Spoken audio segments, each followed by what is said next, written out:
मुद्दा का अंतिम पड़ाव, कुछ सवाल और ले लेता हूं जी।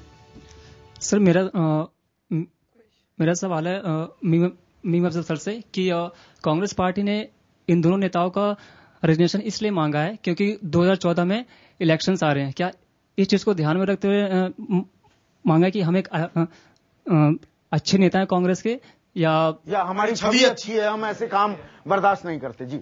सो मेरा क्वेश्चन ये है कि पवन बंसल जी ने और अश्विनी कुमार जी ने जो रेजिग्नेशन दिए हैं, आपने अभी कहा कि इससे मनमोहन जी की छवि बिल्कुल खराब नहीं है, बट मैं पूछना चाहूंगी कि क्यों मनमोहन जी की छवि पे फर्क नहीं पड़ा है?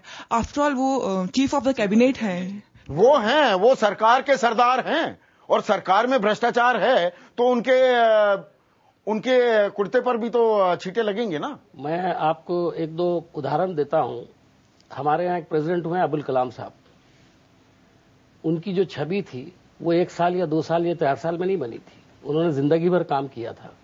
डॉक्टर मनमोहन सिंह की भी छवि उसी तरह की है कि इस देश के लोग कुछ भी मान सकते हैं। ये वाली छवि तो नहीं हो जाएगी नहीं मान सकते कि वो हर चीज पर आंखें बंद कर बैठ जाते हैं। मैंने ये कहा, पूरे आपने मेरी बात सुनी नहीं जी। ताली बजाना बहुत अच्छी बात है। नहीं, मैंने नहीं बजाई, पीछे बजाई। ये जनता जनार्दन है, यही ताली बजाती है, यही बटन भी दबाती है। जी जी, बटन भी यही दबाती है। अभी कर्नाटक में बटन दबाया ऐसी जनता जनार्दन ने। हाँ, वहां पर भ्रष्टाचार किया था बीजेपी ने, उसमें खुश मत होइए, स्थानीय मुद्दों पर था वो चुनाव। कि जिसने भ्रष्टाचार किया था वो भी चला गया, वो बाहर गया। केंद्र में हो सकता है ये बटन कहीं और दब जाए। भ्रष्टाचार के नाम पर ये कह रहे थे कि हमने भ्रष्टाचारी को उठाया, वो उससे बुरा हाल उनका हुआ जी।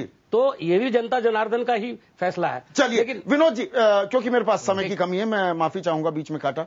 संक्षेप में कंक्लूडिंग कमेंट आपका। देखिए, अभी किसी एक बच्चे ने पूछा कि वो जिन्होंने त्यागपत्र दिया है वो दोबारा आ जाएंगे। देखिए, अगर उनका दामन साफ हो जाएगा तो वो आ जाएंगे। लाल कृष्ण आडवाणी ने हवाला स्कैम के दौरान ये कहा था कि मैं पार्लियामेंट में नहीं आऊंगा जब तक मैं अपना नाम साफ नहीं कर लेता, अपने धब्बे हटा नहीं लेता। धब्बे हट गए, वो लौट आए। अगर इन पे जो लगे धब्बे हैं ये धुल जाएंगे तो ये वापस आ जाएंगे। देखिए, हम लोग एक ऐसा मुल्क ना बने कि किसी ने अगर कोई क्राइम किया तो इसको बिल्कुल निकाल दो, ऐसा नहीं होता है। सुधरने का मौका मिलना चाहिए, अप्रोच भी चाहिए। जैसे में लॉ में जी पीनल प्रोविजंस है, उसी तरह रिफॉर्म्स के प्रोविजन है। बिल्कुल, तो वो जरूरी है एक अच्छे देश को रखने के लिए। सुकेश, मैं तो कह रहा हूं कि ये पूरा जो एपिसोड हुआ है उसके बाद कांग्रेस की स्थिति खराब हुई है। लेकिन कांग्रेस अब पहले विनोद जी क्रिकेट के भाषा में बात कर रहे थे, मैं क्रिकेट की भाषा में बात करूं कि कई बार आप फॉलो ऑन खेलते हो लेकिन सेकंड इनिंग में अच्छा खेल के कम से कम मैच बचाने की कोशिश करते हो। जी हारो नहीं, जीतो नहीं, लेकिन कम से कम मैच बचा लो। तो कांग्रेस का ये अप्रोच जो है वो मैच बचाने के लिए है। अब मुझे लगता है कि पॉलिटिकल लेवल पे जमीन पे लड़ाई लड़के वो बीजेपी को एक कड़ी चुनौती देना चाहेगी यहां से भी। सुब्रमण्यम साहब, ये पॉलिटिक्स तो चलते ही रहेगी पार्टीज में। अभी थर्ड फ्रंट में काफी जोर पकड़ रहा है। दोनों मेन पार्टीज की छवि इतनी खराब हो गई है, लोकल पार्टी सब आ जाएंगे। लेकिन ये भी असली हमारी डेमोक्रेसी का साइंस कुछ वरिसम है जी। बेसिक प्रॉब्लम्स निकल रहे हैं हमारी लेजिस्लेचर पे, हमारे एग्जीक्यूटिव पे काफी लोगों को डर आ रहा है।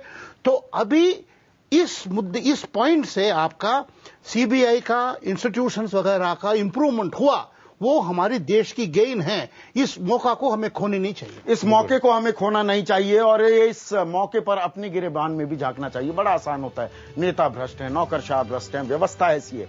ये सब कहां से आते हैं? हम ही के बीच से आते हैं, समाज से। और हम अपने अंदर के भ्रष्टाचार को भी अगर खत्म करेंगे तो देश सही राह पर दौड़ेगा, एक उजला भविष्य हमारा इंतजार करेगा। इसी उम्मीद के साथ नमस्कार।